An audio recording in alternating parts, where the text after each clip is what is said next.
तो वहीं लखनऊ अग्निकांड की जांच के लिए एसआईटी का गठन किया गया है। सीएम योगी के निर्देश पर 2 सदस्यीय कमेटी गठित की गई है। आईएएस अमृत अभिजात, आईपीएस प्रवीण कुमार इसमें शामिल है। एसआईटी को 7 दिन के अंदर अपनी रिपोर्ट सौंपने के निर्देश दिए गए हैं। उच्च स्तरीय समीक्षा बैठक के बाद यह फैसला लिया गया। आग लगने के कारणों की जांच होगी। एसआईटी को सभी पहलुओं की जांच के निर्देश दिए गए हैं। सुरक्षा मानकों, लापरवाही की भी जांच इसमें होगी।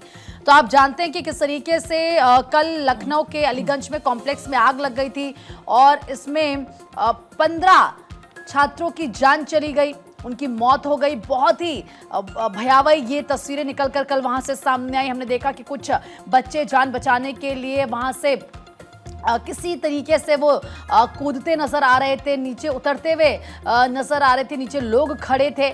लेकिन आप देखिए, एक के बाद एक ऐसी घटनाएं पूरे देश भर में हो रही है जो कई सवाल खड़े करती है।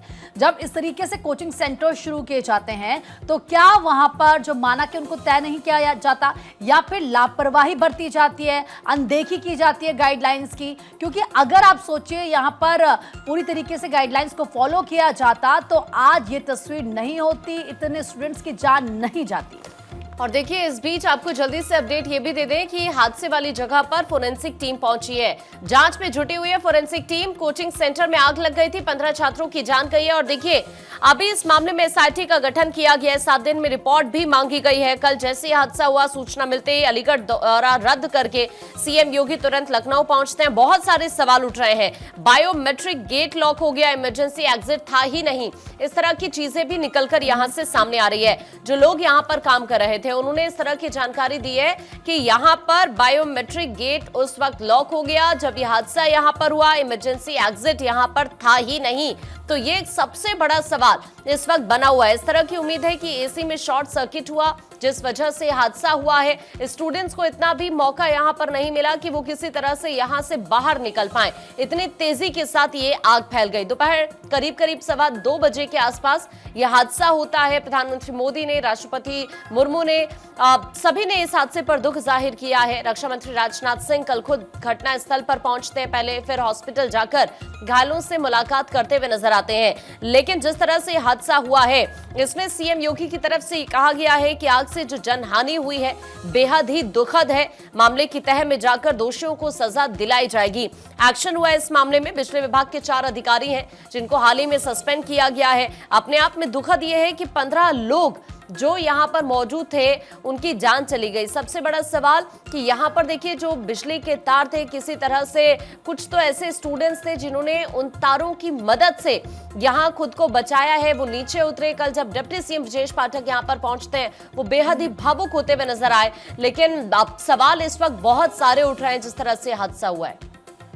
और कई सारे इसमें अभी तक पॉइंट्स जो सामने आ रहे हैं। इसमें एक पॉइंट ये भी सामने आया शुरुआती जांच के मुताबिक, बेसमेंट में लगे हुए एसी के कंप्रेसर में यहां पर ब्लास्ट हुआ था और इसी से आग लगी थी। इसी बीच हमारे साथ मोहम्मद दाऊद जुड़ चुके हैं, हमारे संवाददाता हैं। दाऊद, क्या जानकारी है, क्या स्थिति वहां पर है? क्योंकि जो आंकड़ा है वो 15 बताया जा रहा है फिलहाल, और जो घायल है उनकी स्थिति भी आप बताइएगा।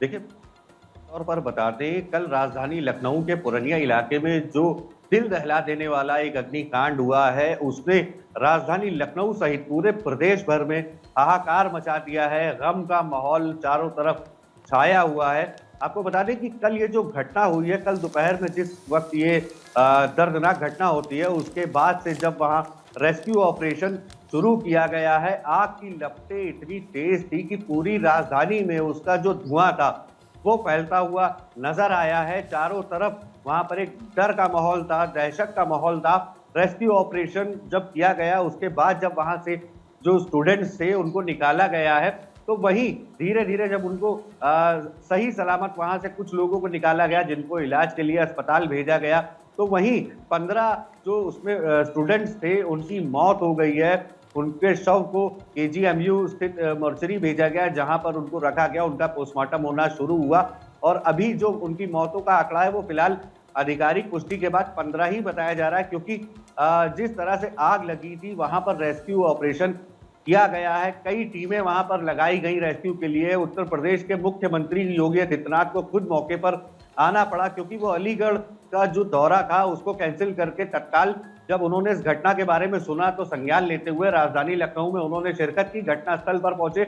उनके अलावा जो उत्तर प्रदेश के उप मुख्यमंत्री हैं ब्रजेश पाठक, वो भी पहुंचे। और उसके अलावा पुलिस के कमिश्नर की बात की जाए या यहाँ पर और भी जो पुलिस के अफसर हैं या शासन प्रशासनिक अधिकारी थे, सभी पहुंचे और उन्होंने मौके का जायजा लिया। लगातार वो निर्देश देते हुए सभी नजर आए कि किसी तरह से वहां पर जो एसआईटी बनाई गई है है इस मामले में और 7 दिन का समय दिया गया है रिपोर्ट सौंपने के लिए। जो इन्वेस्टिगेशन अभी फिलहाल की जा रही है उसको लेकर कोई अपडेट है क्या? बिल्कुल, देखिए उत्तर प्रदेश के मुख्यमंत्री ने कड़ा रुख अपनाते हुए कल इसमें सख्त जांच के आदेश दिए हैं।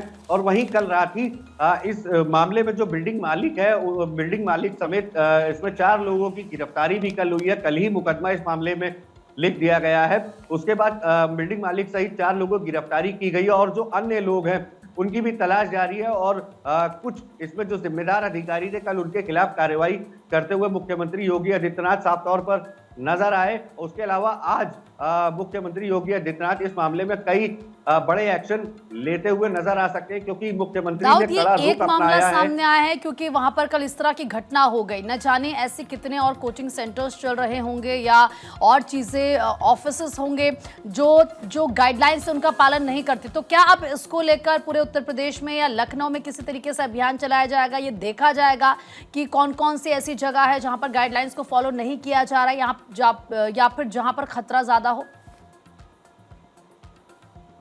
जी बिल्कुल, देखिए आपको साफ तौर पर बता दें कि राजधानी में बहुत सी ऐसी इमारतें बनी हुई हैं जो बिना नक्शे के बिल्डरों द्वारा बना दी जाती है, जिसमें कोई भी मानक पूरे होते नजर नहीं आते। खासकर बात कर ली जाए एलडीए विभाग की, तो एलडीए विभाग कहीं ना कहीं यहाँ पर एक बड़ी लापरवाही एलडीए की देखने को नजर आती है। क्योंकि जब यहाँ पर निर्माण होते हैं तो देखा जाता है कि एलडीए विभाग उस पर दिखावे के लिए कार्रवाई करता है, लेकिन उसको कई तरीके से देखा जाता है कि बिल्डिंग बनकर तैयार हो जाती है। उसके पीछे की वजह क्या है? आखिर मोटी रकम लेकर एलडीए विभाग इस तरह की लापरवाहियां वो करता है या फिर एलडीए विभाग सोता रहता है? उसके अलावा अग्निशमन विभाग की बात की जाए तो कई ऐसे यहाँ पर राजधानी में देखा जाए, अगर जांच की जाए तो बहुत सारी इमारतें बिल्कुल बड़ी लापरवाही है, जिसकी भेंट 15 जो स्टूडेंट्स हैं वो चढ़ चुके हैं। अब आगे देखना होगा इस पूरे मामले को लेकर कैसे इन्वेस्टिगेशन होती है और क्या आगे भी और कोचिंग सेंटर्स को लेकर कोई कार्रवाई देखने के लिए मिलती है। बहुत बहुत शुक्रिया आपका हमारे साथ जुड़ने के लिए और तमाम जानकारी देने के लिए।